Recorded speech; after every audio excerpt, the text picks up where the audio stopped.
కాలము బహుబలవత్తరమైనటువంటి స్వరూపం. అదే భగవంతుని యొక్క రూపం. ఆ కాలంలో జీవులు గత జన్మలలో ఎన్ని పాపపుణ్యములు చేశారో గుర్తుపెట్టుకున్నటువంటి పరమాత్మ పాపములకు ఫలితంగా దుఃఖాన్ని, పుణ్యానికి ఫలితంగా సుఖాన్ని మార్చి మార్చి ఇస్తూ ఉంటాడు.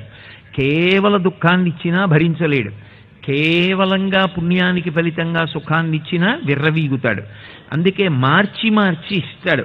ఎవరికి కష్టాలు కలకాలం ఉండవు. అందుకే రామాయణంలో సీతమ్మ అంటుంది, కళ్యాణీవతగా దేయం లౌకికీ ప్రతిభాతిమా ఏతి జీవంతి మానందో నరం వర్ష శతాదపి అంటుంది. 100 సంవత్సరములు బ్రతికినటువంటి వ్యక్తి చిట్ట చివర ఆఖరి ఊపిరిలోనైనా మంచి మాట వింటాడు తప్ప బ్రతికున్నంత కాలం కష్టపడ్డం అన్నది ఉండదు. అది పరమాత్మ యొక్క కారుణ్యం.